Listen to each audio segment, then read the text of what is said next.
You are listening to GHP Radio, powered by iTrackRadio.com, your independent music source. Fresh, new music, right here on the all-new GHP Radio, your new independent music source.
Take my time.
Let down my guard for tonight.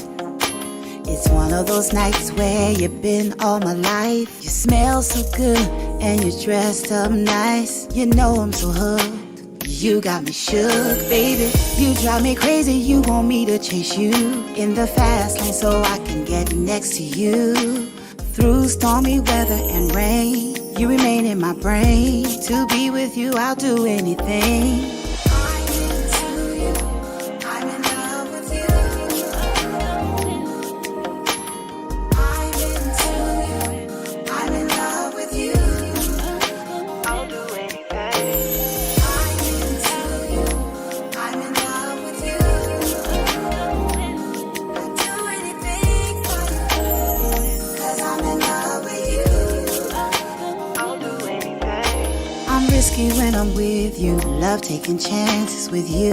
And every night and day, you're making me happy. So happy, it's satisfying. Oh baby, I missed you constantly. The same about me.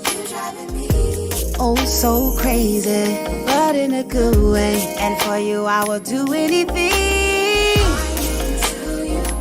I'm in love with you. I'm in love with you. I'm into you. I'm in love with you. Oh. I'll do anything. I'm into you.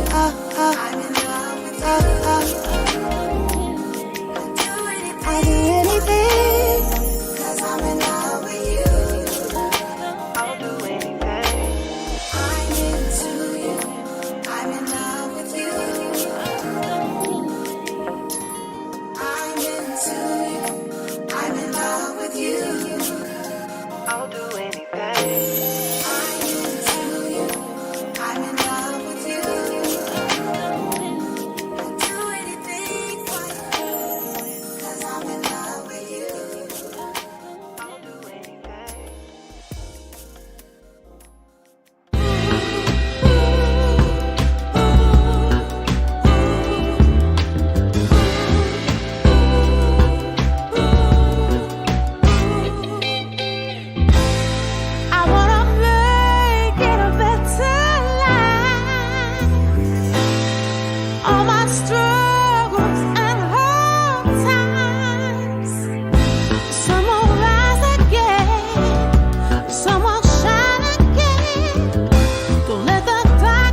When your night's as bright as day, you will know you're on your way. Turn around, you will find endless beauty of your mind.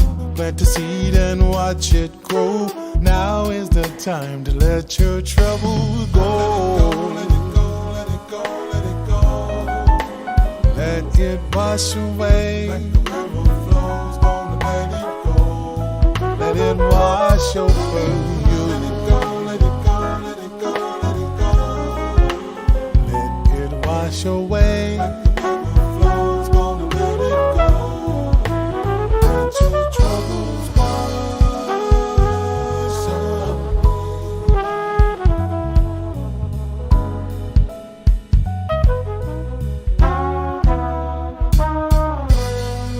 By my faith, the mountain moves. Without your love, what does that prove? All the clever words of truth don't mean a thing if I ain't got you. I need you here, hope you'd see. I dream that you'd be here with me. Hope to find I need to know. Show me the way to let my trouble go. Let it go, let it go, let it go, let it go. Let it wash away. Like the river flows, gonna let it go. Let it wash over you. Let it go, let it go, let it go, let it go. Let it wash away. Like the river flows, gonna let it go. Now's the time to make things right. Don't give up, keep up the fight. You'll be safe all through the night. When you wake up to the morning light, turn around and you will see what it feels like to be free, free, free, free. Let it wash away from you.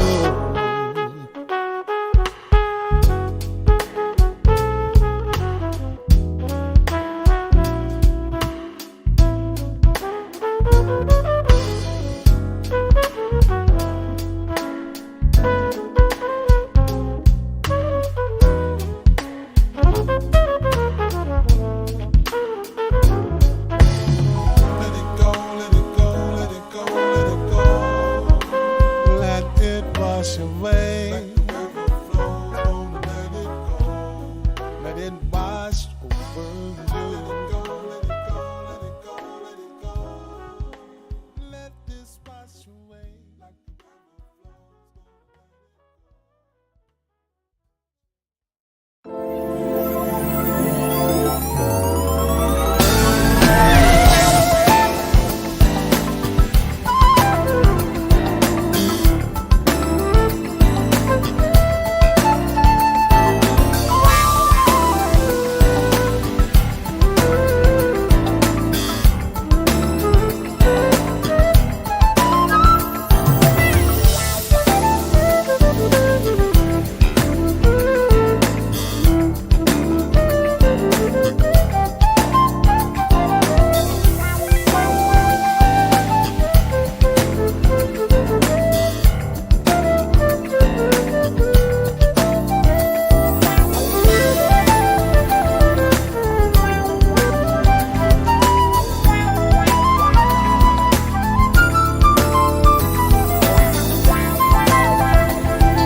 right, ladies and gentlemen, welcome to this edition of the Indie Live Spot.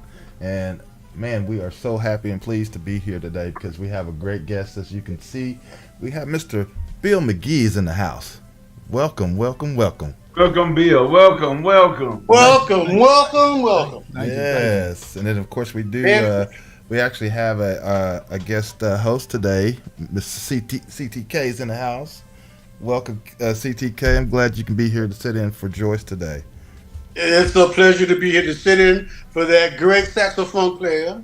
Yes, indeed. And it's an honor to be here on your show again, and an honor to be here with the incomparable Mr. Bill McGee. Yes. Yeah. I'll tell you that. I thought you were going to say, CTK? What's that, sir? With the comparable Ray Mack. Hey, you already comparable every week. So don't give me that. You're comparable every Saturday. Yeah, thank you, sir.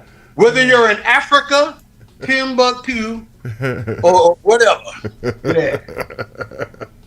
Yeah.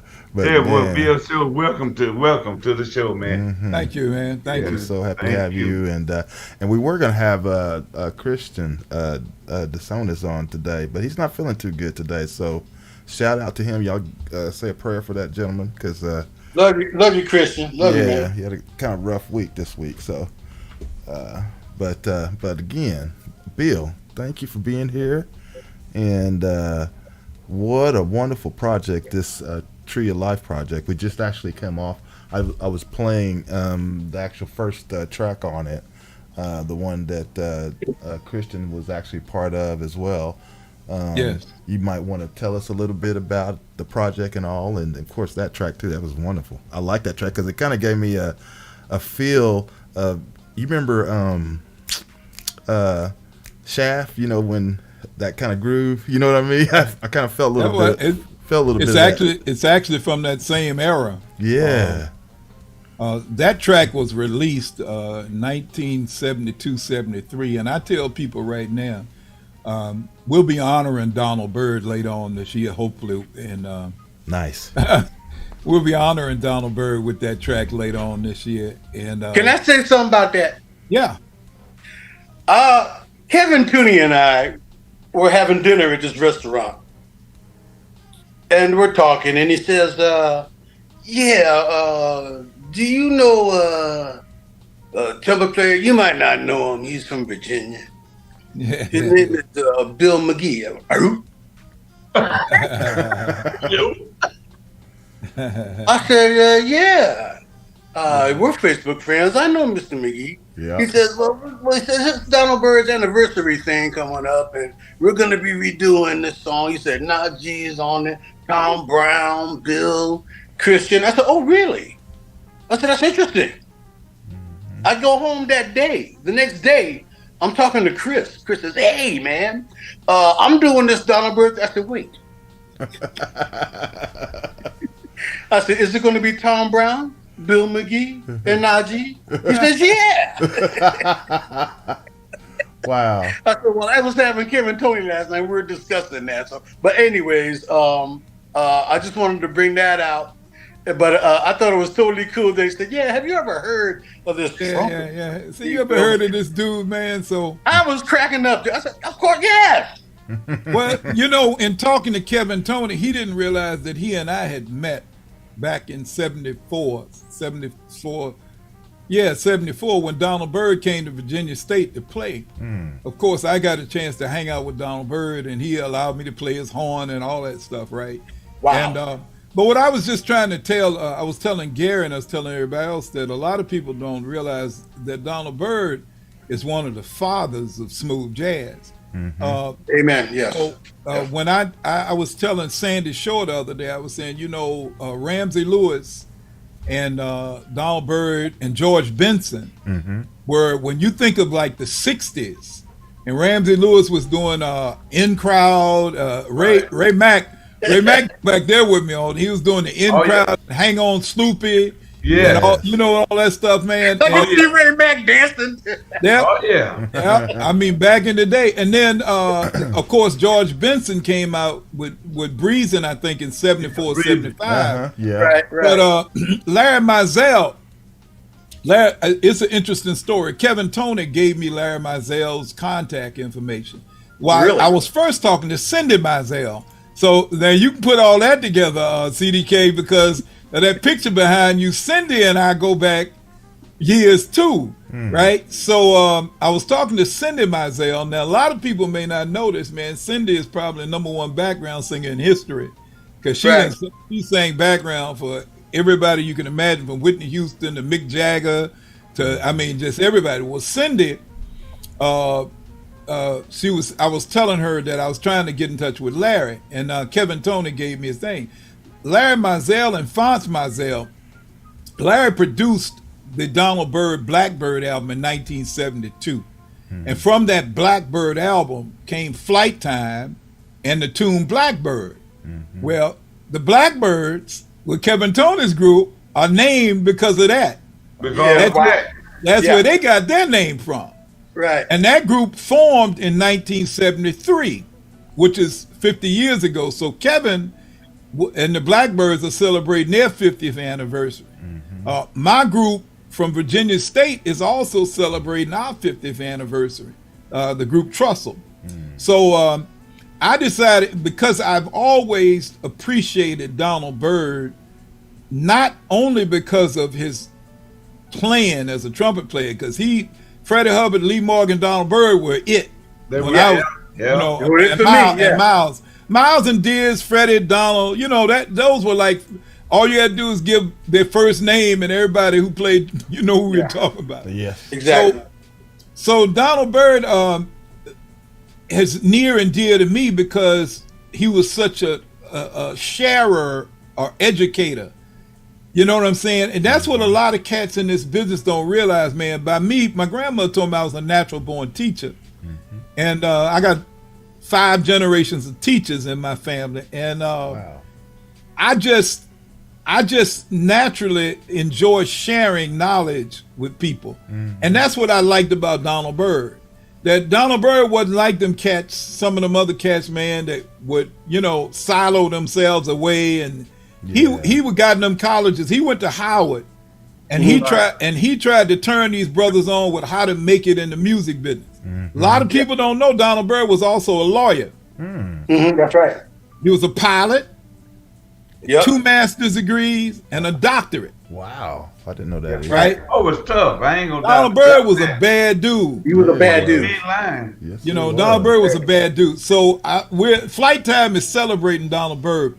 Exactly. And actually, Najee wasn't going to be on the record. I actually had Reagan Whiteside going to be on the record, right? Oh, right. yeah. Really? Yeah, Reagan, it was supposed to be Kevin, myself, Tom Brown, Reagan Whiteside, Freddie Fox, and Christian De Masonis. Okay. Yeah. Reagan ended up with COVID. Oh. Her husband and Dennis and I have been back and forth trying to get it done. It didn't get done like in November, October, because Dennis had torn his studio down and was putting it back together. Then she was coming off tour. He said, okay, man, we're going to get it done next week. He said, hey, man, I got some bad news. He said, Reagan has COVID and she can't play right now. I said, oh, Jesus.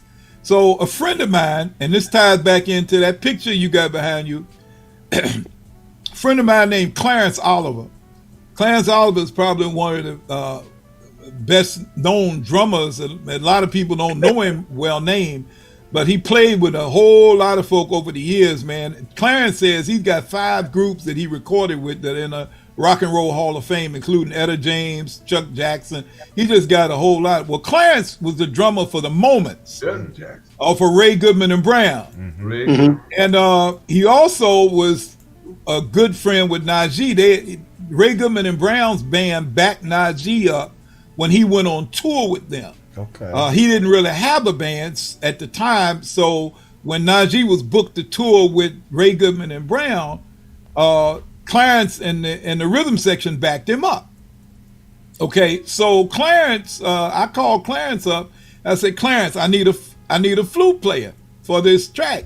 I said, do you think Najee would do it? He said, wait a minute. He got a text message. He said, Najee, my boy needs you to play Food on Track. Najee said, tell me when. Tell me where. It was just like instant. Right, that's all right.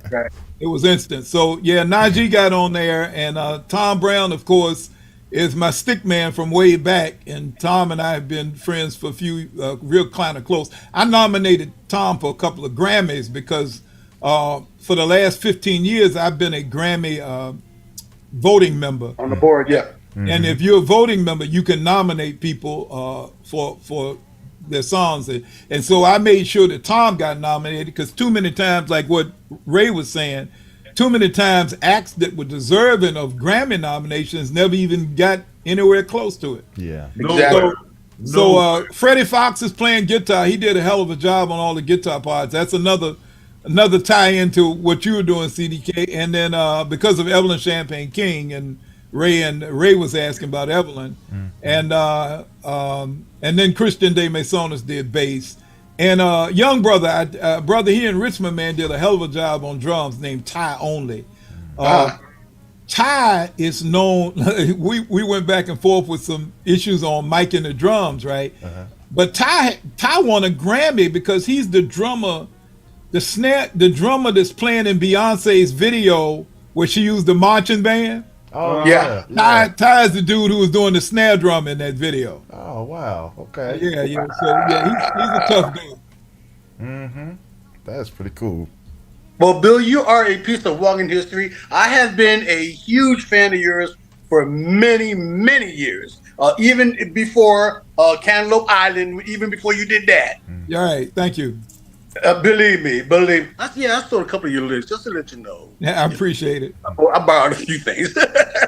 But I have been a big fan. Now, Richmond, Virginia, as I said, I used to spend all my summers there. You mentioned Virginia State.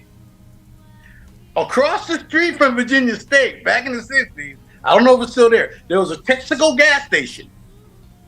My grandfather owned that gas station, and I worked there every summer. Wow.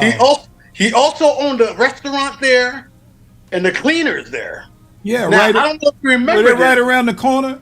Yes, the sir. Cleaners and the Yes, sir. yeah, and the restaurant. Also, the only motorcycle shop they had there was a BSA motorcycle shop. Okay. I don't know if you remember that. Okay. But I lived down that street, straight down towards the park. Oh yeah. Now, that park, and I'm going to tell y'all out there, wasn't like any ordinary park. That park, if you go to that park, there was a big tunnel also. You walk through that tunnel, and there was a big swimming pool and everything like that, high dive boards, diving boards, everything like that on the other side. On the right side, there was a school. I went to that school. Oh, was it Ettrick Elementary? What was it? Yes, What was sir. Arthur Ashe used to come to that park all the time, remember? it? Wow. And we used to play tennis. I was in a kids' tennis club, and we played tennis with Arthur Ashe there. But I told you I spent all my summers in Virginia. I used to walk past the Sahara Club.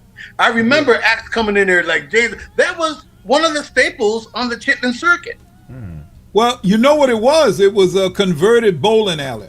And when I was a kid, it was a bowling alley, and it was a black bowling alley here in Richmond. And then later on, after integration, they converted it to a club. Wow. And if you know how wide a bowling alley is usually, Yeah. it was a wide place, man. I mean, they could hold about 1,200, 1,500 people. So for a venue like that, as a nightclub, it was, hey. Yeah, it was huge. Yeah. It was huge. So they could put any act in there that they wanted to. Joe, like I told you, the Manhattans and the Delphonics were there, and Major Harris, who ended up with the Delphonics, is from Richmond too. Yeah. And a lot of the guys there, but yeah, man, Virginia, you caught me off guard when you told me that you used to hang out here. Oh yeah. You kidding?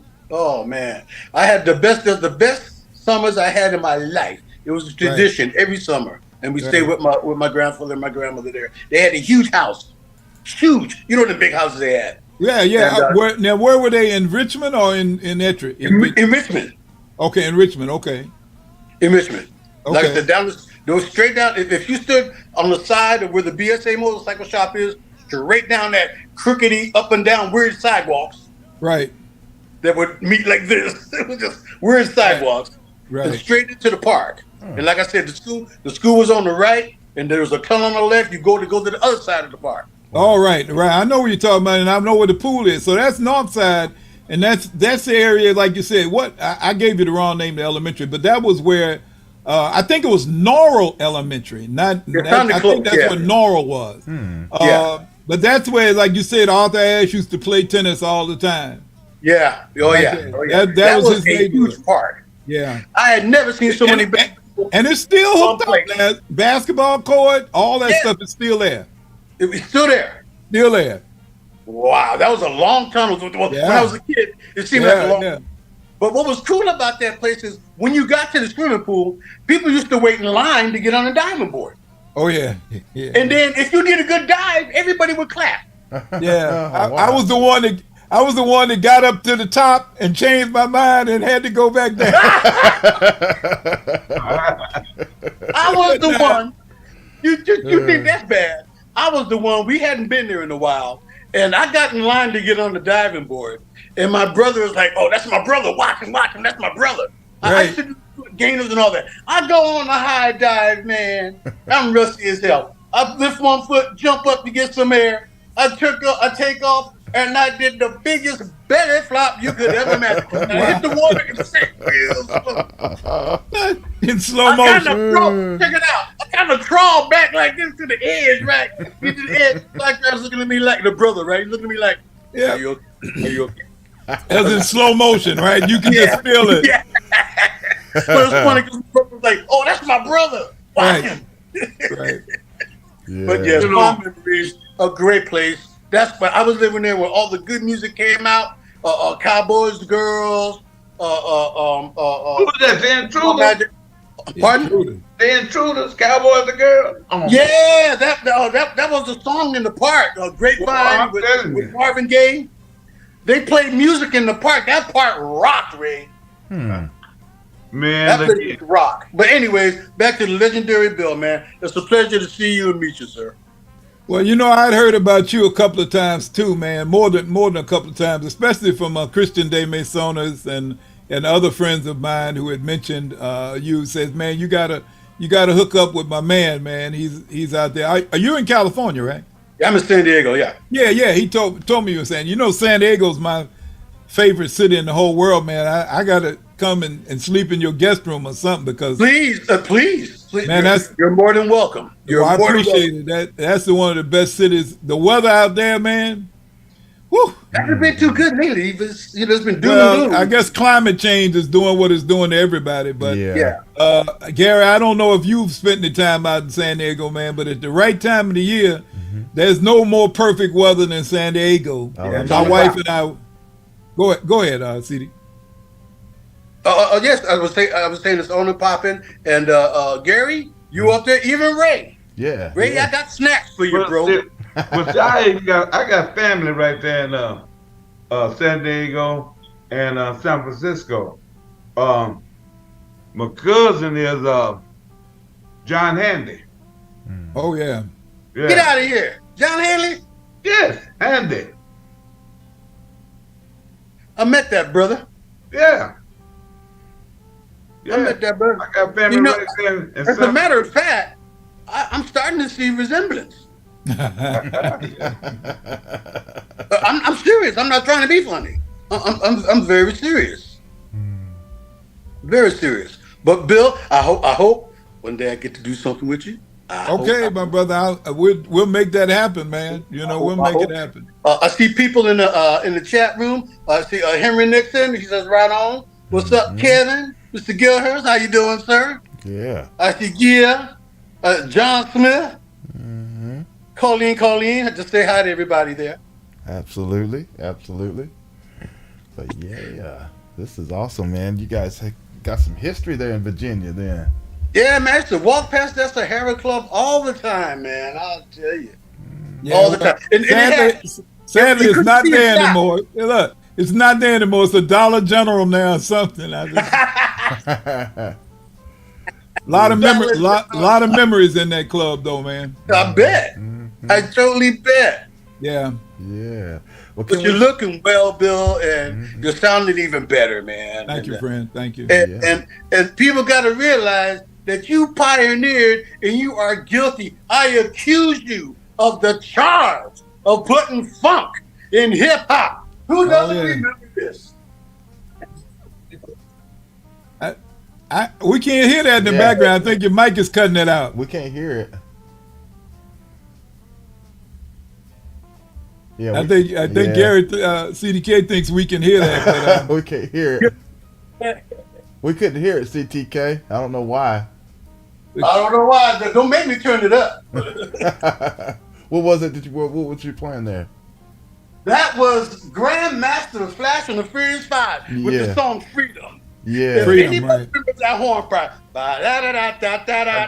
That's my boy Bill. Yeah. Who don't remember that? That's the most. Bill, you are guilty of putting horns in hip hop. Yes. Yeah, that was the second release, second or third. I think it was the second release Sugar Hill did after Rapper's Delight, and it was the first one they did with horns, and that was the first real release that Grandmaster Flash and the Furious 5 had, and so like I was a part of the Chops horn section. My good friend Marvin Daniels also played trumpet. And then Dave Doc Watson, who is on my album, he's featured on the album. Garrett, Dave Doc Watson, he's also on that tune. And then Daryl is on there, and a brother from Philadelphia, Booney, Melvin L. He's passed away. Okay. But it was 5 of us on that song, and then later on, Robin Eubanks, believe it or not, played with us on some stuff. Trombone player, Robin Eubanks, famous trombone player, and Sly Smithers. We had about 5 or 6 horns, but what everybody doesn't realize is that all of that early rap music was actually done live. It was real. It was real music, and I love to tell people that I remember when Reggie Griffin and somebody else showed up, Brian Morgan or one of them other, somebody else, Reggie and somebody else showed up with a synthesizer. And I looked at everybody and go like, we in trouble now. Yeah. But we did Apache. That's the one that I think. Yeah. Yeah, that most of the other people realize when they hear Apache. My grandkids were at school and they did a video and they're dancing and doing that. I said, do y'all realize that that's your grandpa playing it? And they go like, get out of here. Get out of here. I said, yeah, that's me playing on. That is precious, man. That is so cool. That is so cool. Was you on that other one too? What was it? That's the joint, I think. Yeah. I'm on anything that had horns at Sugar Hill. I'm playing on. Yeah. That's because by the time they stopped using horns, I tell you when they didn't use us, and it ticked me off when they did The Message. They use all the little synthesizers. Da da da da da da da da da da. You know, they use the synthesizer line. But by the time that's where Parliament got their stuff from. Yeah, that's when they moved to The Message and all the other technology stuff. Man, they kind of kicked the horns to the curb. But believe it or not, I was telling everybody else, we moved to work at Philly International at that time. So we were doing the OJs, we did the Stylistics, Patti LaBelle. Okay. We were doing we got some other gigs out of it before they just shut horns down, period. So I played on the OJ's album, You're My Favorite Person. That's a really nice tune. And then Out in the Real World, and played on the McFadden and Whitehead cut too. So I got a chance to hang with some heavy duty people there before they shut horns down, man. Man. Now tell me this, man. Tell me how before you got let's just say before you got in that mix with the Sugar Hill gang stuff, what was you doing before then? My group, okay, so historically I got real quickly, I grew up in Atlanta and went to elementary school and high school and college in Atlanta. And when I went to Morris Brown, I actually got in a group with the guys that became Brick. So, my band, yeah. Yeah, so we signed with Ray Charles Records in 1970. Ray Charles had a label called Tangerine Records. And we signed with him early on in our career there in Atlanta. And Atlanta was too fast. I was doing that stuff Ray was talking about a minute ago. Ray was telling his secrets, but we weren't online, right? And so Atlanta was a little too fast for me. And I like to tell people Atlanta loved me too much, and I loved Atlanta back. And for that reason, I had to get out of Dodge because love can. When you don't keep love in perspective, it can hurt you. And I was taking in all the good stuff Atlanta had to offer, and I decided it was being a little too good to me. So I left and came to Virginia. And about a year after that, the group became Brick. And Reggie called me and said, "Hey, McGee, come on back to Atlanta. We putting the group together. We're gonna re-put the group together and call it Brick." And I said, "Reggie, I don't think so, bro. I love Atlanta, but I'm gonna stay up here in Virginia because we had put together the group Trussell."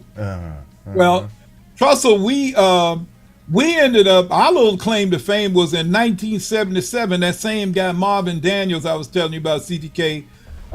Marvin had moved to Philadelphia and had become the music director for this 16-year-old girl who had a record out on RCA called Shame. And they were getting ready to go on tour. She had not toured, and they had tried to put together a couple of bands in Philadelphia. But, big cities, man, cats, you got to pay that money, and they're not going to rehearse unless they're getting paid and all that. Right. Yeah, right. So Marvin called me and said, "Hey, Bill, you think y'all might be willing to back up this young lady who's got a record on RCA?" I said, "Man, we ain't no backup band. We Earth, Wind, and Fire wannabes. We're not trying to back nobody. We're not trying to back nobody up. But I said, but I tell you what, we'll put it to a vote." And everybody in the group voted to give it a try, but myself and another and our guitar player, both of us said, "Man, we ain't backing no little nappy girl up." Bill, you had. I love to tell this story. So Evelyn came down and auditioned for us. We used to do the Chaka Khan once you get started. Yeah. It comes on with the horn. And then you come in once you get started. And right? Man, we asked the little girl, we said, the Chaka Khan tune once you get started? And we cranked that joint up, man. I mean, because we had been together for years, so we were tight, right? We had been doing the Chitlin circuit down in North Carolina, South Carolina, doing club gigs for 4 hours. We had a repertoire, man. When you got to do a 4-hour gig, you better have a repertoire of hit records to keep people on the floor, right? Right. Let me ask you this, Bill. You talk about the Chitlin circuit. See, in Oklahoma City back in the day. Well, Ray, let him finish the story though, because he was talking about Evelyn. No, I want to get that this one thing out. They used to have a lot of as part of that Chitlin circuit. They had a what now? They called them the Tammy Show. Oh yeah. I know about the Tammy Show. I know about that. Yeah. The impersonators type kind of folks. So look. So Evelyn, we cranked up this "Once You Get Started" by Chaka Khan and gave the girl the mic, and she started singing, and we almost dropped our horns and stopped playing. We like, wait, hold up. Ain't nobody 16 years old supposed to be able to sing like that. Yeah. We almost dropped our horns, man. The child was gifted. Wow, yeah. A lot of people don't understand that. Yes, Evelyn was so gifted at that age that she just never sang like a little kid. She's always. Her dad was a doo-wop singer, and all he ever played around the house was doo-wop tunes and tunes like that. Yeah. So she had got discovered by singing "A Change Is Gonna Come" in the bathroom at Philly International. Wow. She was in the bathroom. Her dad and mom had a cleaning service. Her sister Lily was normally working, older sister, but Lily couldn't make it. So Evelyn went to clean up. She was in the bathroom at Philly International cleaning up. and she was in a stall, right? And she was in there singing "A Change Gonna Come." Well, you know how to reverb in a bathroom. You know, even a jive singer sound good in a bathroom. Mac sound good in the bathroom. Yeah. But, so the producer came in and heard her singing, and he asked, he said, "Hey man, who are you?" Right? And she walked out 15, 16 years old, and he go like, "Who was that in there singing?" I had the great pleasure of meeting her, Bill. Right. I was at Spaghettini's in Steel Beach 5 years ago. It was crowded. Everybody was in that place. Dave Coles was in there. James Ingram was in there. Wow. Was sitting at the table. It was so packed you had to walk like this. Wow. So I'm walking by. Excuse me. I'm a big guy. I'm like, excuse me. And up against the wall was this lady. Little lady. I didn't want to step on her toes. I said, excuse me. And we were face to face, and I looked at her, and it was Evelyn Champagne King. And I went, and she went. Don't tell nobody. And then I look to the left, and I'm looking straight at James Ingram, and he's going. I thought I was in the Twilight Zone, man. Yeah. But you also mentioned Reggie from Brick. He called my house. He needed a trumpet player. I was in Japan at the time. Okay. I was 16 years old, and it just got up with Daz. Daz just came out. I love that. And that was my missed opportunity to play with them. But it's weird that I'm crossing some of these same people you come across. I don't know what it is. So we definitely have to meet in person. Okay. Yeah, it's a small world. That's right. It is. It's small. It really is. So I'm gonna finish the story about Evelyn. So we ended up. Sorry. Go ahead. No, that's all right. We ended up touring with Evelyn.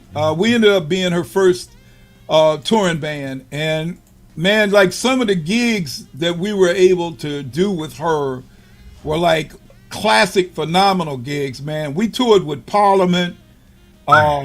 It was so many gigs, man. We toured with Parliament a lot, and then I remember in one particular gig we did Bootsy, the Brides, Parliament, Horny Horns. Everybody was on the show. Wow. Right? And CDK, you'll love this.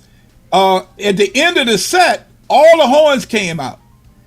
Fred, Maceo, Rick, Cush, Benny. Rick Gardner? Oh, God. Rick Gardner, Benny, Greg. They had all 7 horns out there, man. They were doing P-Funk stuff with both horny horn sections out there.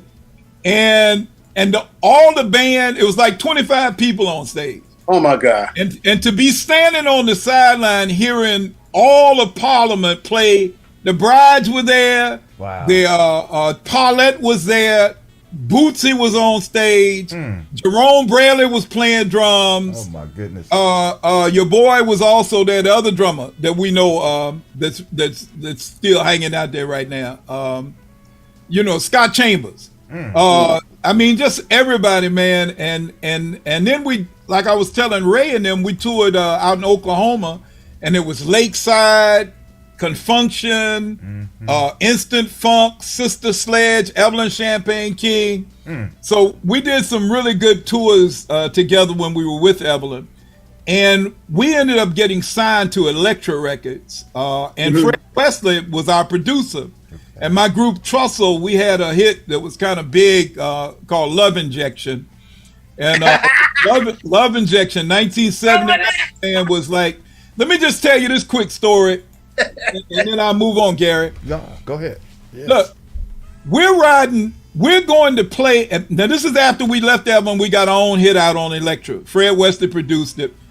We're going to Madison Square Garden to play a gig, all right? Brass Construction, Linda Clifford, all that whole disco era thing, right? We're on our way to Madison Square Garden. We're listening to WBLS, and we hear our song, Love Injection, playing, right? And we're going like, hey, man, we're on BLS. Look, we're listening to the girls sitting out at lunchtime in New York, because in New York, the right time of the year in the fall, man, everybody eats outside during lunch. So we're hearing Love Injection, and it's not at the same place where it is in the car. So we switched to Kiss, and they're playing our song on Kiss at the same time. And so here it is. We're in New York City going to play at Madison Square Garden, and WBLS and KISS are playing our record at the same time. Man, you just say to yourself, man, it don't get in the music business. It don't get no better than that. It don't get no better than that. It don't get no better than that. Madison Square Garden and both radio stations are playing you at lunchtime. Dang. In New York City. So that's what happened. Love Injection kind of blew up. We had a bad managerial situation, and we had to walk away from the deal because of the manager was a crook. I just called it like it was. The manager was a crook. Yeah. And in doing so, I ended up doing the sessions at Sugar Hill with my boy, the same guy who got us with Evelyn Champagne King, Marvin Daniels, trumpet player, hell of a trumpet player. He was the guy who called me up and said, hey, man, I need you to come do this session at Sugar Hill. And when we did the first Grandmaster Flash record, right, we're like, what the hell are they doing? You know? Yeah. Because Rapper's Delight and King Tim III were the only real hit rap records out at the time, right? And so, you know, musicians, man, all of us were college-trained musicians, jazz cats, R&B cats, but we were just not in to understanding what rap was initially. Now, everybody got to understand, right? This was rap when it first started. Yes. First started. Yes. First started. 1978, 79. Sure was, because I had all the records. And so everybody didn't understand this. Like, we're sitting up here and we're playing all this live music. Doug Wimbish within Living Color was the bass player. Yeah. Keith LeBlanc, drummer with all great, just awesome musician. Edward Fletcher, the guy who wrote The Message, was the percussionist. Dr. Edward Fletcher. He wrote The Message, and he was known in the rap world as Duke Booty. But he was the percussionist too. And we're all sitting up here going like, what the hell are they doing? Yeah. We know we're playing music, but what are they doing, man? But Freedom blew up, and Grandmaster Flash and the Furious Five never looked back after that. Yeah. We did the Sequence, the group that had Funk You Up. Yeah, Funk You Up. A lot of people don't know Angie Stone was in that group. Yes, she was. Right? Angie B. Yeah, so we did the Sequence. We did. I told somebody the other day Kool Moe Dee was like 17, and we did Treacherous 3. We did Funky 4+1. Yeah. We did Spoonie G. We did Herbie Lovebug. We just did so many of those early rappers, man. Yeah, because I remember getting buying those big 12-inch singles with that Sugar Hill on it. Yes. Oh yeah, man. Oh my God. That So it's kind of like being. People try to say that it was an iconic thing, but I guess when you listen to Freedom and Apache, you do realize that those records made history because they're the first rap records that featured horn lines that became classics. And I rest my case, you stand accused, and you are responsible, and I hold you responsible for that. And I appreciate it every time. Look, but here's the thing I tell all my students, and I tell you all. We got paid $75 per song, and I've not seen a residual since then. Dang. So every time they play Apache at one of them stadiums, and everybody's going, boom, boom, boom, boom, boom, jump on it, jump on, and I'm going like, cha-ching, but I didn't get a dime extra. Will Smith doing it on the Fresh Prince of Bel-Air. Right. Yeah, right. Right, and somebody said, man, they playing your song, man, on TV, and I go like, yeah, that's nice. But that is the most sampled stuff to this day. Yeah. So you look at it like this, Bill. Back in the day, man, the musicians, all they want to do is play. They didn't learn the business. That's right. That was the problem. They did not learn the business. Yeah. Well, and I agree with that 100%, but with the hip-hop stuff, things were so different that you didn't understand where it was going with that. Like most musicians, we were just background musicians, and I look at the Funk Brothers out of Motown, right? And I look at My Girl, and I look at Chuck Rainey and all those cats, man, that did those classic tunes. They didn't get paid. They didn't get paid they got to pay the session rate just like we did. Yeah. And those songs became classics. Right. You know, the My Girl guitar line is probably one of the most recognizable 3 or 4 notes in music history. You're right. Yeah. By them badass funk brothers, huh? That's bad funk brothers, man. So we were like the hip hop funk brothers up in Sugar Hill.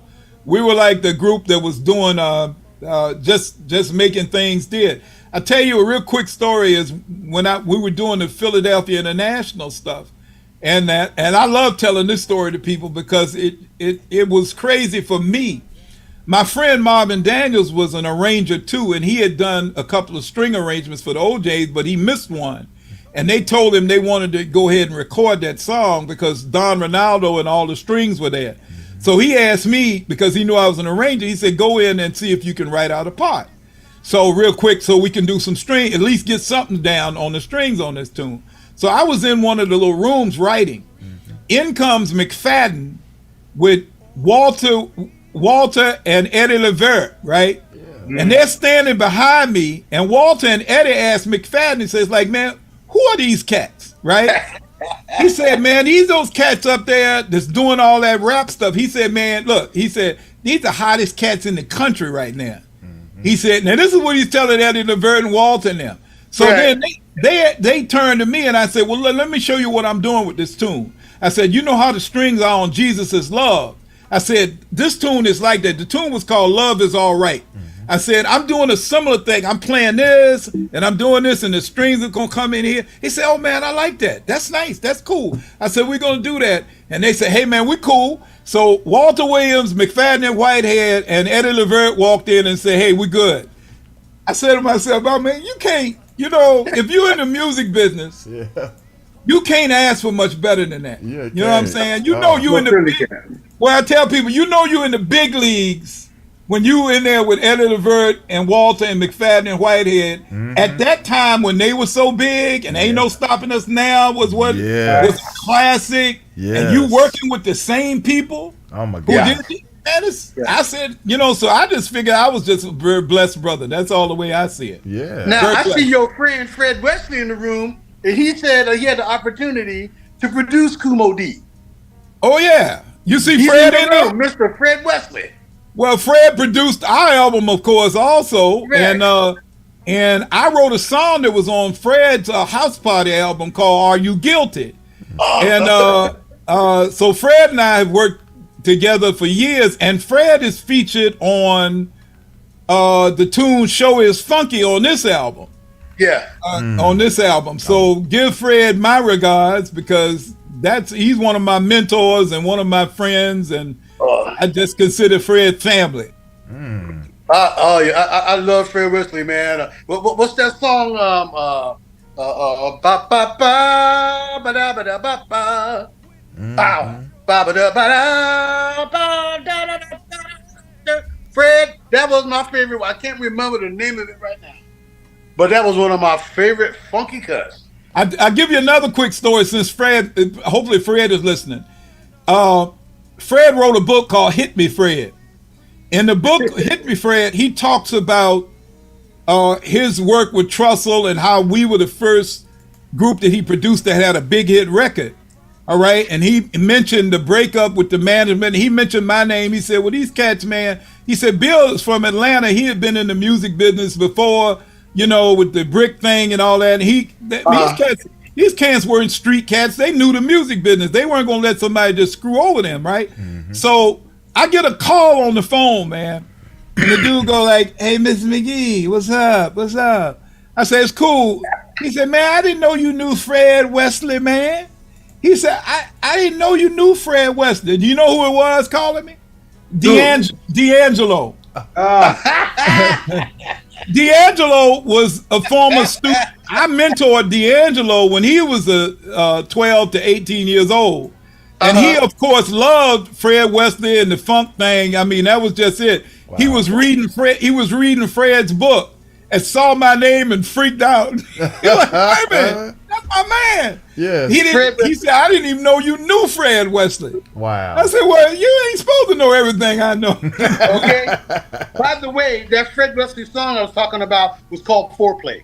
Okay, Foreplay. All right. All right. I remember that one. Yes. So, right. Cool. Well, let's do this. I want to take a break. I want to put on some more of this good music. In fact, the one that you was just mentioning, was it the Show Is Funky? Show Is Funky, right? Yeah, featuring Fred Wesley and what's it got? Robbie Cunningham on it as well. Robbie Cunningham's the lead singer, right? Yeah. Okay. I want to do that, and then I'm gonna pop another one on, and then we'll come back, and then you can tell us a little bit about it. Okay. Great. So, wow. Y'all keep it locked right here. This is great stuff, y'all. What a pleasure and a treat, I tell you. Yes, it is. We'll be right back. Keep it locked.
We have tomorrow right before us like a burning flame.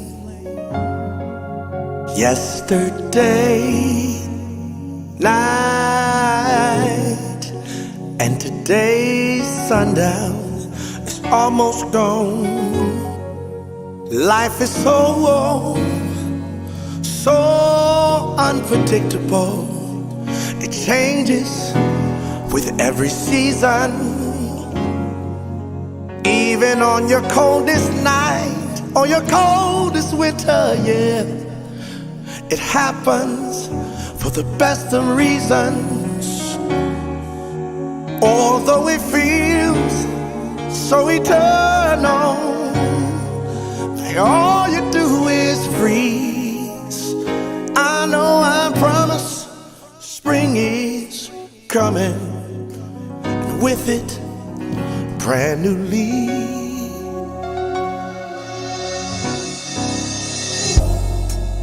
Roses are I say, but I grew up in the 60s playing. In Georgia, I was influenced by Macon, Georgia, and Augusta and James Brown. So Georgia at the time, man, you know, I was playing Otis Redding, Eddie Floyd, Johnny Taylor, Wilson Pickett, Tyrone Davis. I mean, I was raised on I told somebody I could play Knock on Wood in my sleep. I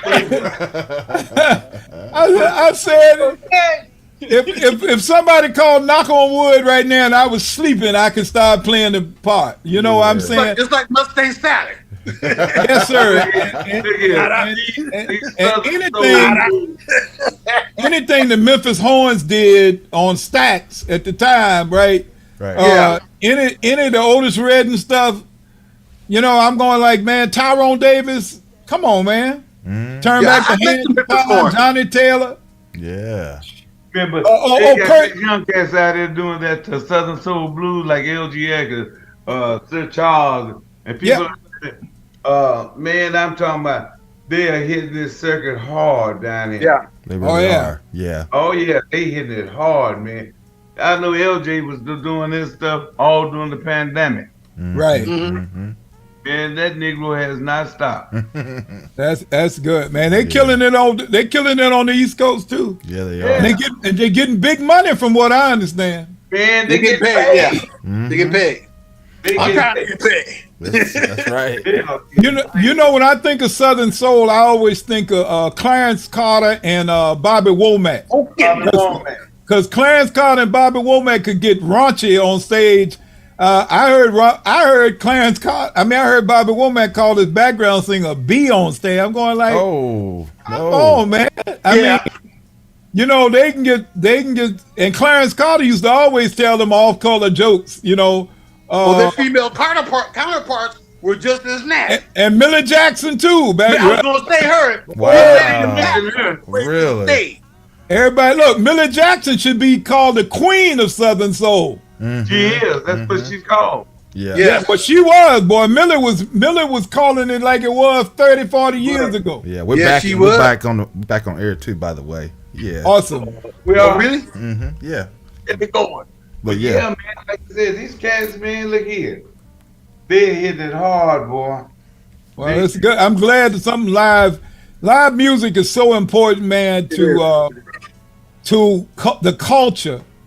You know, everybody understand that live has impacted the culture tremendously, man. 1969. I tell people this right. I was telling y'all that I grew up on the Southern playing Wilson Pickett, Tyrone Davis, Clarence Carter, all that Percy Sledge. Yeah. I just grew up playing Joe Simon.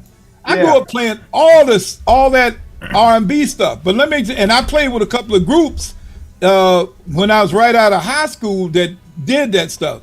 But let me tell you something. I went to see Sly and the Family Stones in July of 1969, 3 weeks before Woodstock. And he showed up. And he never missed a date at the beginning. You know, they were the real Sly and the Family Stones at that time. Okay. And man, they changed. I mean, they changed my whole outlook on music because everybody doesn't know that Sly and them combined all of that stuff and James Brown. And when I saw, here's what a lot of people don't know about Sly and the Family Stone. Number one, they were one of the first integrated groups. Right. They were one of the first groups that featured women on instruments because, of course, Rose and Cynthia played instruments. They had a Hispanic in the group. They had a white boy in the group. They all remember now. This is what I like to tell people. I grew up in a generation we were backing up singers. Yes. Okay. Sly and the Family Stone did not have an upfront singer. Jimi Hendrix didn't have an upfront singer. Buddy Miles didn't have an upfront singer. They changed the paradigm. They opened the doors for the Earth, Wind, and Fire types. Yes, a lot indeed. of people don't notice that Maurice and Philip Bailey. Maurice was, of course, is a hell of a drummer, and a lot of people always, they thought about him as a singer. But all of us know that Maurice was a musician, right? And Philip Bailey was a hell of a percussionist too at the time. So Ralph, look at Ralph. Ralph was a drummer. Of course, now they all out front standing and holding microphones and singing, but they were all musicians at the beginning also. So a lot of the important thing is that this live music can change the culture, man. It really can. Yes, indeed. Yes, indeed. Did you get a chance to play the Show Is Funky, not CTK, Gary? Yes, I did. I played that one, and then we followed up with Funky Dollar Bill as well. Oh, cool. So let me tell you the story about Show Is Funky real quick, because that tune again with Flight Time is 50 years old. A lot of people don't know. It's more than 50 years old. I remember the group Ripple came to Atlanta and recorded that song. They were from Detroit, or from Michigan, and they came to Atlanta, and everybody was moving to Atlanta at the time. We had that gentleman on the show Others too. Others Finest had moved to Atlanta. Ripple moved to Atlanta. All the groups were moving to Atlanta after Brick and that whole thing we were doing. But Ripple did that tune. I thought Ripple was the original group, right? Because I just love that tune right there because it is singing back and forth, hola, hola, hey. Right? Ripple was not the original. When I was looking up the copyright information to fill out all the information, I found that there was a group out of Detroit called the Mighty Elegant that did that tune in 1970. And Ripple actually rearranged it a little bit and redid it. So even though I was going to dedicate the tune to Ripple for 50 years ago, because it came out in 73, I realized that it wasn't even their tune. Wow, I didn't know that. Somebody else's tune called the Mighty Elegant, right? And I actually called the publisher up, and I'm going like, I see different names on here as the writers of this tune. I said, who wrote the tune? Yeah. And they gave me the name of the guys with the Mighty Elegant and said, this is their song. Ripple did not write this song. So if you go on the internet, on YouTube, you'll actually find the Mighty Elegant Show Is Funky. I don't know what it is, but the Show Is Funky. You'll find Ripple's version. I don't know what it is, the Show Is Funky. And then you'll find my version of Show Is Funky too. Wow. I'm writing that down now, Bill. Was the original version, was it pretty much, was it pretty close to what you guys do? No? Not beat wise and speed wise. Remember, it was late 60s, 70s music. And it was kind of like R&B. If you listen to it, it's definitely different. But all of the elements, the bass line and the hola, hola, hey, all that kind of stuff in there. I don't know if it is, but it's funky, all of that stuff is there. Okay. So Ripple kind of put a little funkier groove to it, a little more modern funky groove. Yeah. And I tended to follow the arrangement like they did it, the Ripple did. But I like that tune. That bass line is classic. Yeah, because we had Curtis on the show here a few months ago. It was about 4 weeks ago.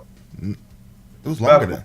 Was it longer than that? Curtis is who was Curtis? Curtis. I'm trying to think of the last name, but he was supposed to be the one that was in the group Ripples.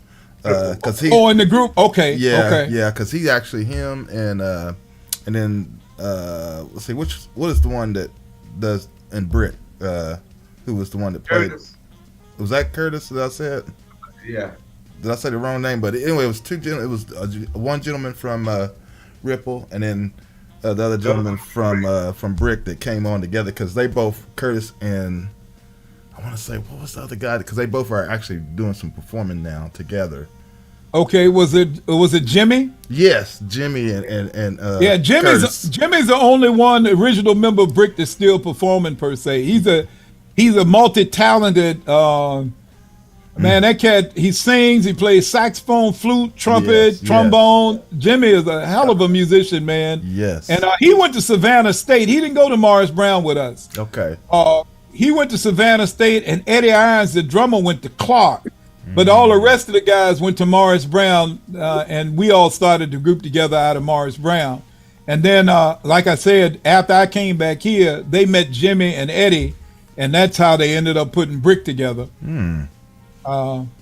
Ray Ransom is still, he's the other one that's living, but he's not touring anymore. He's the bass player. Okay. And he was the leader of the group. He's other than Reggie. Now, of course, Reggie was really the leader of the group. CTK, Reggie was my boy, man. Reggie and I grew up together.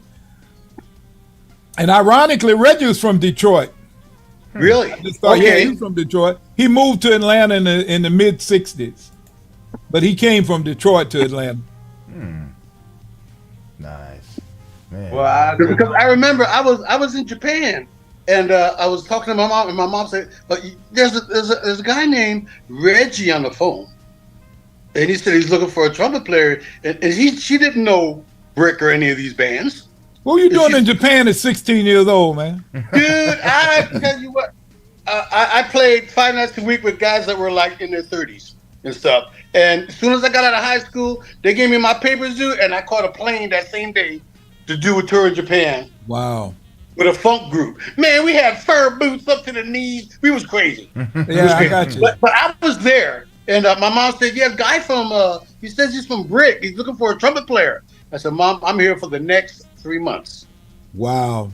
Did you play at that club in Osaka? Yes, during the Cherry Festival. Yeah.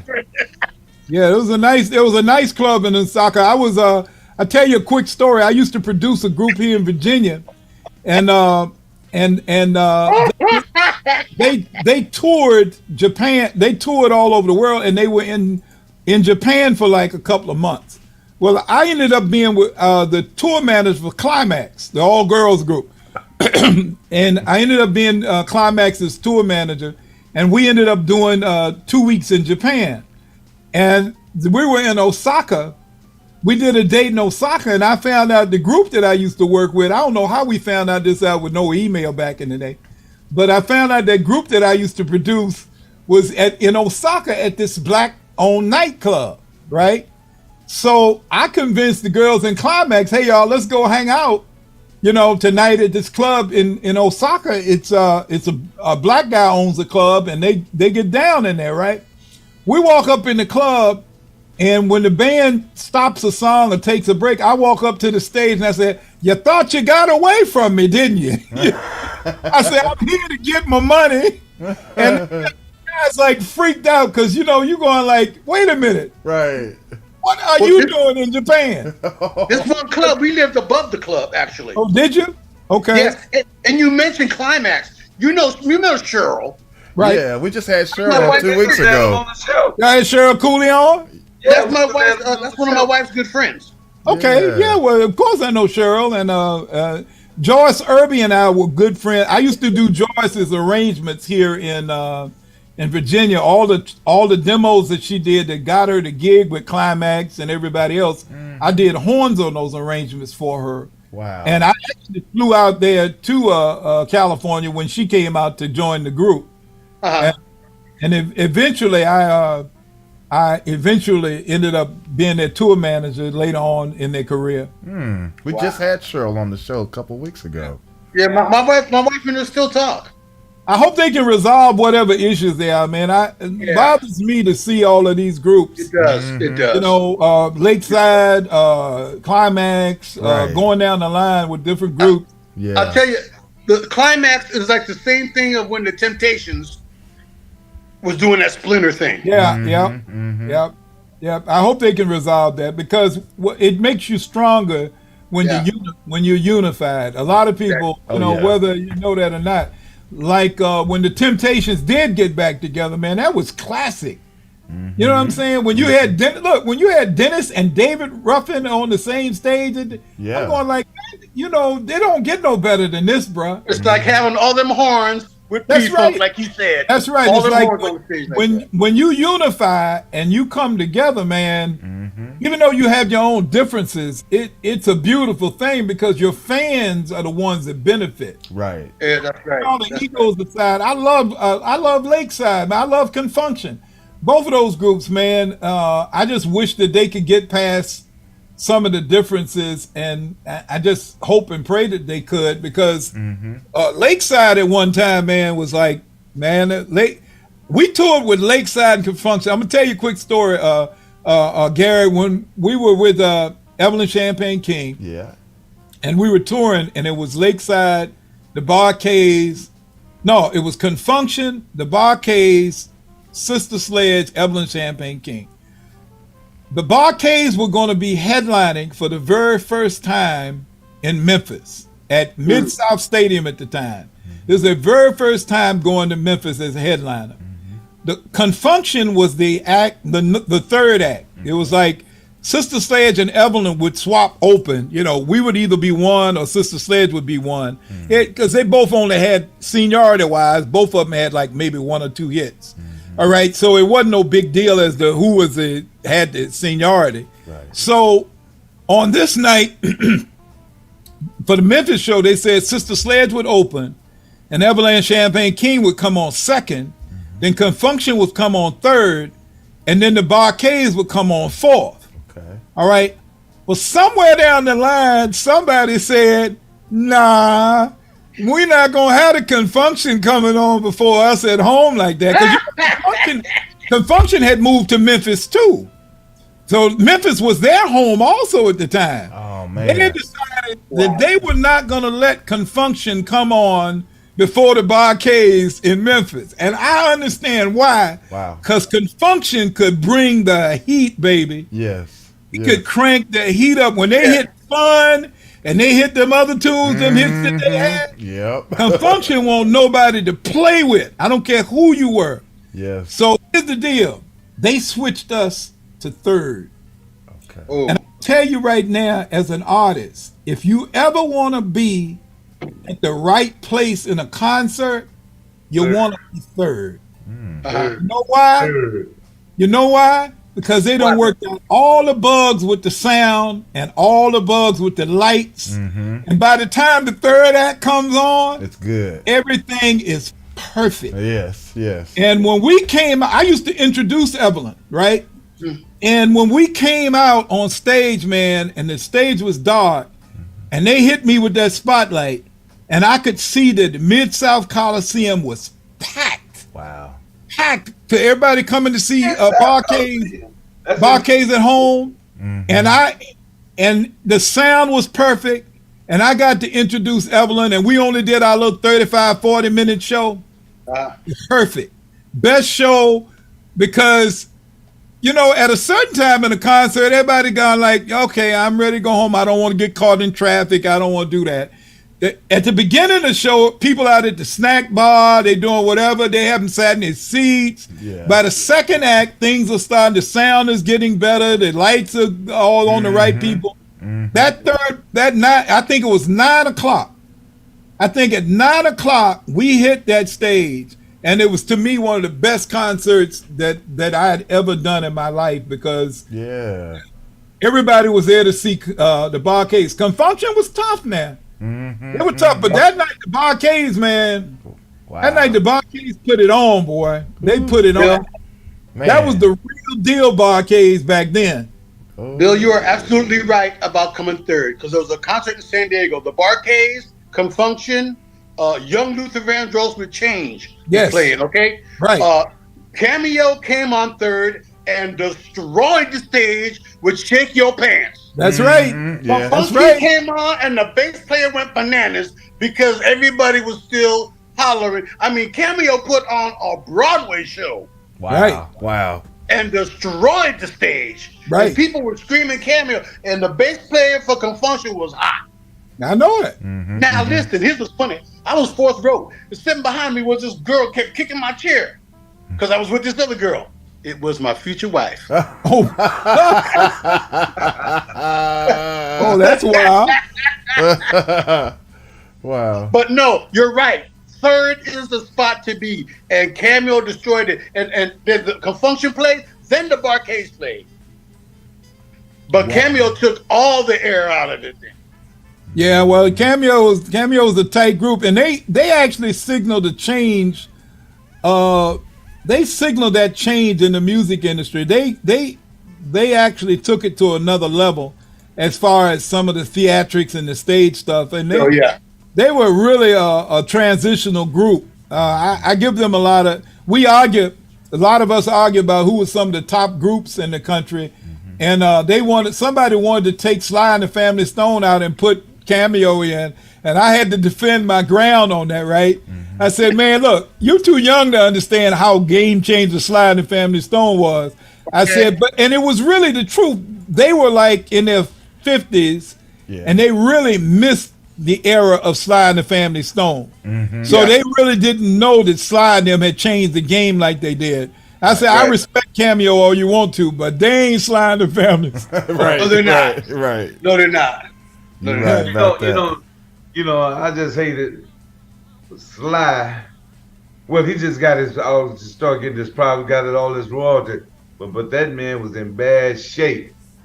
No money, living in a trailer. But you know the same thing, Ray, that I look at? Isn't it amazing that people who are known to have abused themselves, like Sly and George and a few other folk, are still around? And other folk that were with them have been gone for 25, 30 years. Yeah. Yep. I think about Ray Davis that sang the bass singer with Parliament. Ray was the sweetest, nicest guy you can think of, man. And Ray has been gone away from here for a long time. Jessica Cleaves. Yeah. Cleaves that sang with them, man. Jessica's been gone. All these people were so beautiful. Yeah. Wonderful, man. And yet Sly. Oh, Cynthia. Betty Davis. She's gone. Yeah. She's still around. Betty Davis. But these other cats, man, they do anything they want to do, and it's ironic they're still with everybody. They still here. Still here. That's all I say. I've been in the studio with George. Joyce Irby used to always take her tapes around when we were doing those sessions here, and everybody would listen. They said, "Well, what studio were you in?" And she said, "Alpha Audio in Richmond, Virginia." So George used to love the way her stuff sounded so much. He actually booked time at Alpha Audio when he was on the road, because going up and down 95 on the East Coast, Richmond is centrally located. We're right in the middle of the country. And so if you got a gig in New York in a couple of days and then you coming from Atlanta, you stop here in Richmond and do some recording and stuff. So on this case, you'll love this story. On this occasion, George was in doing some work on either a Bootsy project or on a Parliament, and Maceo was here to do some of the solo work, right? So Maceo and I were in the Joyce Irby was in the main control room with the engineer and George. I was out in the main room, studio room, with Maceo, and I said, Maceo, let me ask you a question. I used to play sax a little bit when I was, and what did you? I used to play Cold Sweat on tenor. I said, what did you play Cold Sweat on? Maceo took out his horn and played the Cold Sweat solo for me, man. Wow. It was just me and Maceo. Dang. Wow. And it was, you know what I'm saying is I keep saying you don't get no better than that. Yeah. But how many people get a private performance of Cold Sweat by Maceo Parker? The man himself. Wow.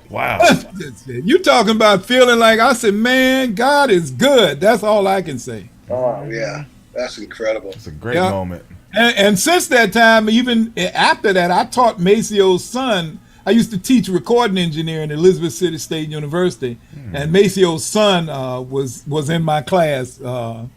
So I've had a relationship with Maceo and Fred all over these years like that, man. And I just feel blessed to have known both of those brothers, man. And that is so cool. And how long you been in the education system, though? That's a good story. I was supposed to do my student teaching in 76, 77. Because I'd done the school in Atlanta, but I didn't do anything. So I came back to Virginia and started over again in 73. Yeah. Around 76, 77, I was supposed to do my student teaching. And we were with Evelyn Champagne King, and we were supposed to go to Africa with the Jacksons. They were Evelyn was gonna open for the Jacksons on this African tour, right? Yeah. And so I went to the man in charge of student teaching. He says, McGee, you start student teaching on September the 2nd or whatever it is. And I said, Dr. Powell, I hate to tell you this, man. I'm going to Africa and we're going to be touring with the Jacksons, right? He said, oh, you are, huh? He says, oh, you're going to Africa and going to tour with the Jacksons, huh? Uh-oh. And so you're not going to do your student teaching, huh? I said, no, buddy, I got to go. Well, you know what happened. The Africa tour fell apart, right? Yeah. And so we did dates and stuff. So in 78, I'm going to answer your question, Gary. In 78, I came back to do my student teaching, right? And he looked at me like I was crazy. He said, oh, so how was Africa? And I eventually did my student teaching in 78. So, and that's when I finished college. So I after the Sugar Hill stuff, I laugh. After the Sugar Hill stuff played out and the Philadelphia International closed down, and basically, CTK, I tell everybody, I said, my life has been a history lesson because when my man showed up with that sequencer, that Prophet 5, and he showed up with that Prophet 5 at the studio and was playing horns like that, and I looked at the other guys and I said, not gonna be long, fellas. That's right. And surely enough, a year later, you couldn't find a live horn sound on any record in the country. Joyce Irby told me, said, Bill, when all that solar stuff was going on, and I said, Joyce, don't you need some horns? Don't you need some horns on something right there? She said, Bill, live horns are the kiss of death. She said, at this point in time, if you're doing live horns, it dates you. He says, right now, everything has to be MIDI, has to be synthesizer. You got to have that Genius of Love sound. You got to have all that. So, live horns, man, got kicked to the curb. That's crazy. Other than Quincy, I don't think anybody was too much. Go ahead. It was definitely evident when Michael Jackson was touring with his brothers again. Right. First, there were horns. Right. And then you seen them turn again. Horns were gone, and 3 keyboard players were up there. That's right. It's crazy, isn't it? Oh, that's right. I went to see Patti LaBelle at King's Dominion, right? And King's Dominion. Right, King's Dominion, right there on 95, right? And so Patty's playing, man, and I hear something go ba-doo-da-bam-bam-bam. And I'm going like, what the horn section? That's tight, right? Man, them cats are tight. And then I heard them again. Ba-da-bam-bam-bam. And I'm looking, I said, man, I don't see no horns. And then I looked at the keyboard player, and he had an emulator, CTK. Yeah. He had an emulator. An emulator was real horn sounds stored in a keyboard. Yeah. And I saw him playing that, and I said to myself, it is over. Yeah. It is over. And so we went through a period of 15 years. So I got a job teaching. Gary, you asked the question. I worked at a radio station for a while. I managed some record stores, and then I got a job teaching because my grandma said, you want a pension one day, don't you, son? You want to be able to retire? Yeah. And so I got a job teaching, and I taught for about almost 30 years. Wow. Yeah, I taught for 30 years. Yeah. But I did a lot of recording on the side during that. Right. Mostly with a lot of hip hop stuff and everything else. One of the groups I worked on, we did the soundtrack to the movie "What's the Worst That Could Happen" with Martin Lawrence and Danny DeVito. So we did that soundtrack, and Cool. I do get some royalties from that. And then we worked with Missy Elliott, and I did some work. We did the Aaliyah "Are You That Somebody" remix. Oh yeah. We did that remix. Boom, boom, boom, boom, boom. The rap version of it. Those are my folks, and Okay. so I did get I kept my foot in the water until it was time to start doing some smooth jazz. Yeah. And in 2002, I did my first album. This One's for You, and since then you didn't play the Life Got in the Way, but you played the Funky Dollar Bill, which is cool, and that features my cousin and a young drummer named T.K. Johnson, who just graduated from Berkeley. T.K. is gonna be the next Sheila E. When you get a chance to YouTube T.K. Johnson, man, this child is so funky, it's a shame. And she's just a natural drummer. She graduated with honors from Berkeley in 4 years. She didn't do the old musician drop in and drop out thing, man. Yeah. She came TK thing through Berkeley in 4 years, man, and graduated with honors. Nice. And she hit the road with Barty Strange. I don't know if you're familiar with him. He's from out your way. I think Barty is from out Oklahoma way, Okay. or somewhere that way. But he's a guitar player. Reminds you of what you call him? What's the girl? The guitar, rock and roll black guitar player with the hair. You know what I'm talking about. Rock and roll black guitar player. Yeah, rock and roll guy. His mom used to be on the Jefferson show. Oh, Lenny Kravitz. Yeah. Yeah. So he reminds you of a Lenny Kravitz. All right. And she graduated from Berkeley, and 2 weeks later she was in Europe touring with this dude. Dang. Now, that's T.K. Johnson, man. So she plays with Barty Strange, and she played on 2 songs on my album, man. She's one of my former students, and hell of a drummer. And the Funky Dollar Bill, CTK, you'll love this. So I had heard TK playing on YouTube, and she's such a musical drummer that she plays turnarounds and intros by herself. She just on there playing, right? And so she'll go, pataka, boom, boom. And you hear that and you go like, oh, pick up it. Okay, I hear where we are, right? So she's grooving, and then 8 measures later, she'll do a turnaround and she'll take you to another section and start doing the cymbal ride. I said, man, this girl is hearing music in her head. So I sent her a beat and said, TK, write a song to this. I want 3 verses, a bridge, I want a vamp, I want an intro. And she actually wrote the song with no music. And then I sent the song to my cousin, T.O. Lee, and he added the bass part. So the song Funky Dollar Bill started drums only, bass, keyboards, and then horns. I mean, it started bass backwards, as they like to say. Yeah. It started from the ground up. Right? And so TK is credited as one of the writers because she actually wrote that song with no music in mind. And she predicted the turnaround, she predicted the rock section, and it's just a crazy thing to hear a drummer that can hear the music when there is no music. Right. Yeah. Right? That's a beautiful thing because she's telling you right now, this is where the bridge goes, and this is how the vamp goes, and here's the pickup. Man, see, it's good. You know, and you go like, man, that's awesome, man. So that's my girl TK Johnson. But the tune I was going to tell you about is a tune called "Life Got in the Way." Oh yeah, and that was supposed to be the title of the album because I had planned on having about 10 albums out. But 20 years ago, I got married, and 20 years ago, we had our first grandchild. And since then, we've had 9.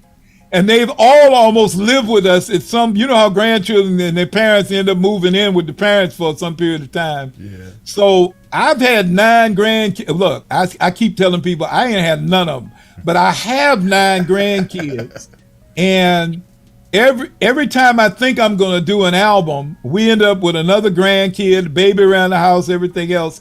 So that's the title of Life Got in the Way. Yes.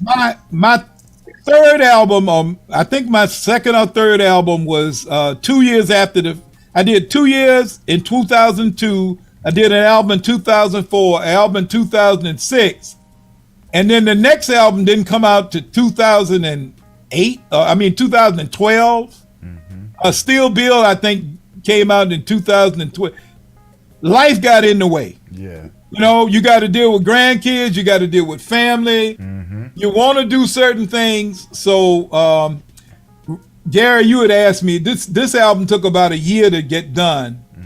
And I want to thank it's too many folk on there to thank them with the time we got left. But I definitely want to thank Dennis Johnson, Reagan Whiteside, and Chris Valentine, who is Christian De Masonis' producer and engineer, because they both helped me out a lot as far as being able to send them a mix and say, hey man, what's this sound like? And they're giving you, critiques and stuff, because now a lot of people don't know, now a lot of our stuff is done virtually. Like I'll send CTK a track and say, hey man, play a horn line on this, and he'll send me the horn line back and I'll add it to the music because he's right there in his studio. He doesn't have to come here to my studio to record. Right. So a lot of times the music is being done in live, but not in the same city or in the same studio. Exactly. That's true. That is true. 85% of this album is live music. I got very little MIDI of anything on here, but 85% is live. But only about 50%, maybe 45% was recorded in the same location. Almost half this album was recorded in California, Atlanta, New York, DC, wherever anybody is. And that's an interesting thing that we can do with live music now. Yeah. I do all of Christian De Masonis' horn work, but I do it all. And great horn work, by the way. Oh, thank you. Excellent. Boy, That's my tune right there, boy. Chris is he's in the chat room. Oh, he's supposed to be sick. He's not in there. He said he wasn't feeling well. I saw him in the chat room. All right. Well, I hope he feels better. Yeah. We just did his next single, "You Only Live Twice," and I enjoyed working on that. It's got some interesting stuff at the end. But CTK, that thing with the one you were just humming, the Hispanica joint. Yeah. Christian told me that he was doing this joint with Bob James, right? And I said, so when are you going to send me the track to do the horns for? Oh, I don't have time right now, man. I got to get the song finished. I said, man, if you don't send me that track, I said, you doing a song with Bob James and you not going to let me play on it? Oh, there's going to be a problem. You must be out your mind. I said, so he sent it to me, and I expeditiously got my, I said, shoot, I'm not missing a chance to play with Bob James. And in actuality, I tell you, that was the first #1 hit record out of all this stuff I taught you all about, and all the work that I've done in the music business since 1970. That was the first. I was 69 years old before I played on a #1 hit record. But that horn line, those horn lines you put in Hispania, though, brother, that was some Charles Scarborough stuff. Hey, look, how you know? How you know? I'm CTK. I was channeling Earth, Wind, and Fire. I was going if Earth, Wind, and Fire was going to do this thing, man, where would they be at? All I know is y'all out there. I heard, if y'all listen to Hispania, it goes low and very unassuming. Ba, ba, ba, ba, ba, da. And then you never go. Ba, da. That's right. That's right. I got ears, bro. Okay? You got ears, man. Well, hey, look, that was me going like Charles Stepney and Skip Scarborough and all. I was channeling that early Earth, Wind and Fire stuff, and I tell people right now, a lot of times, man, that flugelhorn color that's down there inside that song is where Earth, Wind and Fire used to do. Yeah, he used to use that color, man, to be moving against the chord and moving and then resolving the tensions, and then and it would make you would just say, man, there's something special about that music, and so that's the school I come out of, bro. Oh yeah, Yes, sir. Yes, indeed. oh yeah. Wow. So that tune that Christian has coming out, "You Only Live Twice," it's gonna be nice too. I got a little flugelhorn solo on the end, and but I did similar horns to what you would know about Hispanica. It's going to be interesting, though. If Christian's out there right now, I hope you only live twice. Yeah. He'll know what I'm talking about. It's an inside joke, but it's a beautiful song. So Very I nice. can't wait. I can't wait. Yeah. I can't wait to work with you and Chris. And it's just an absolute pleasure. I mean, thank you, Gary, for inviting me to co-host this thing. Oh yeah. It's just incredible. I've been waiting to talk to Bill for some time. I want to also, hey, look, before we go, I want to shout out my man Roberto Tola. Yeah, please do. How much time we got left, Gary? Do you know? Well, we're actually about ready to go off, but we got enough time for you to do that. Okay, I want to shout out Roberto Tola. He's got a new record coming. I played on his new album too. He's playing on my album, and Christian and Roberto, I try to play on all of their stuff. At least something on the album. And Roberto is out of Sardinia, Italy. Awesome jazz guitarist. And he and I are like brothers now, man, because he reached out to me about 7 or 8 years ago and asked me to play on one of his songs. And I did. I played on a song called Tears for Nero. And he decided to put my name on the front of his album with Najee and Bill Maxwell and a lot of, and I'm going like, man, I didn't expect to get that kind of billing. But Roberto is my man, so I want to shout out to him. He's got a new record coming out too, Driving to Madrid, I think it is. Okay. But Roberto Tolo is somebody else. Gary, thank you, and Ray. I want to glad to meet CTK finally. Christian been telling me, say, man, you got to meet CTK, man. You got to meet CTK. Yeah. So, but Gary, I want to thank you. Ray, I want to thank you, man. When I come out to Oklahoma, out to Dallas, Fort Worth, or up that way, we're gonna hook up. Seriously. Definitely, Well, man. yeah, man. After we go off, just hang in there a minute. Don't run off. Okay. Yeah. All right. Well, I just want to take this time to thank you, Bill. Really do appreciate you coming on today. We enjoyed to hear all the great stories, and we want to welcome you back too. Because usually when we have guests on, we always love them to come back. And so just keep doing all the wonderful things. This project is just beautiful. The Tree of Life, just nice. Yes. Everything is just awesome on it. And so we're going to... Well, I thank you. And I want to thank everybody who participated on the album. I didn't get a chance to name everybody. There's over 50 musicians on the album. But I didn't get a chance to thank everybody. But if people want to buy the album...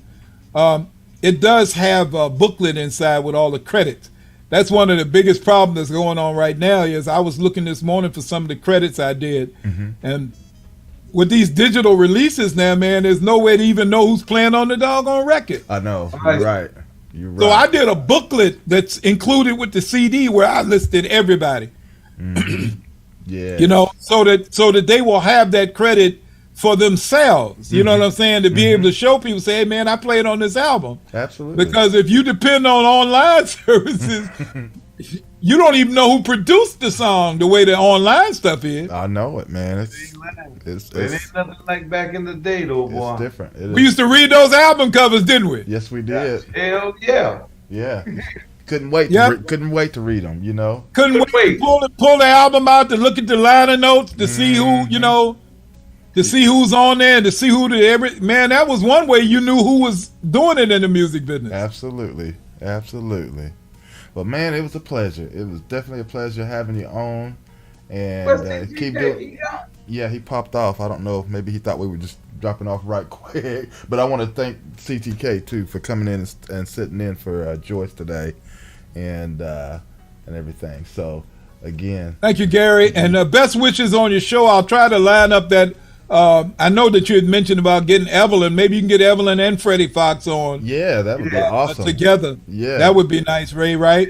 Yeah, yeah, definitely put a bug in the ear. I'll definitely. Yeah, try I to will, help. and I'm sure Freddie will watch this. Freddie's got a new album, and he's working on new stuff. Okay. So we always appreciate you guys doing, especially the indie live spot, man, and you're helping so many people. Everybody doesn't understand that it's hard out here for indie people, man. Yes. You don't have a label supporting you, but you depend on brothers like yourselves to let everybody know that we're still making good music out here. That's right. But That's right.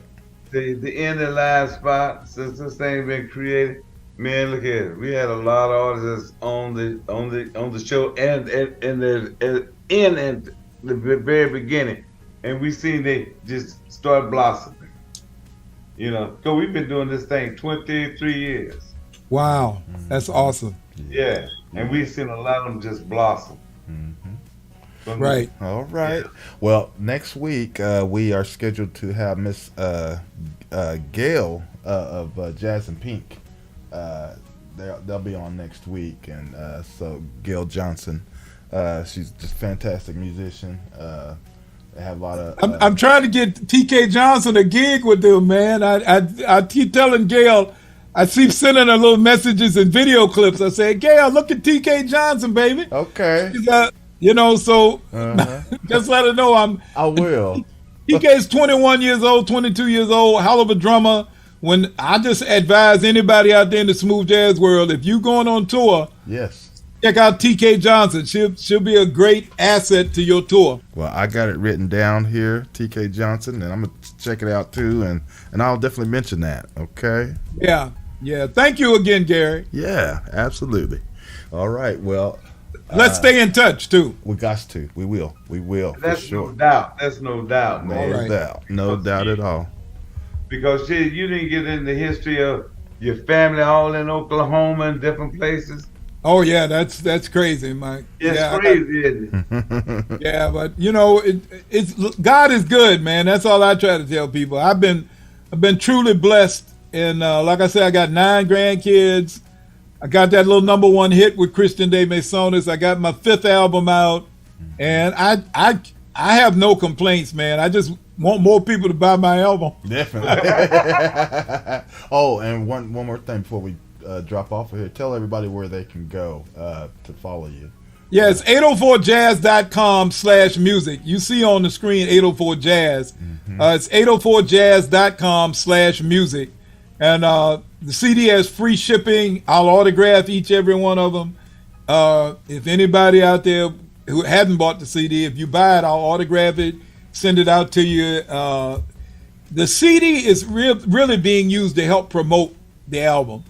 I'm not trying to make a lot of money. What I'm trying to do is help promote the music and put it out there, because it's hard for independent people, man. It costs a lot of money out here to promote a record. So I appreciate anybody that decides to go to 804jazz.com/music and buy the CD. All right. That'll work. That's all right. I'm gonna say this. We have the Jazz Legacy Museum that we're putting together there in Oklahoma City, and we already got a radio station. It's KJLM Oklahoma City Radio. Okay. Website is NAAJLM.org.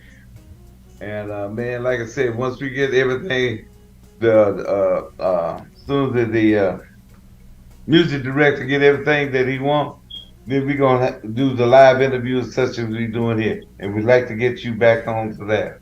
Well, I'm available anytime to talk about music and just the music in general, man. We're promoting each other. We're promoting the music. It's not an egotistical thing, man. It's about, we get so much joy. Like I told you about Sly and the Family Stone, man. When I hear music like Stan, even to this day, knowing all the stupid stuff we're going through, and if you go back and listen to Sly and the Family Stone, Stan, that could be an anthem for what's going on right now. Oh, yeah, absolutely. You know what I'm saying? Yeah. An anthem, because music is that message. You know what I'm saying? Music is what Kool and Gang did that song. Music is the message, right? Yes. Yes. So, yep. You're right. You're right. All right. Well, everybody have a great weekend, and we'll see you next week. And y'all keep it locked right here. On Everybody be blessed. GHP. Thank you. See you later. Bye. All right.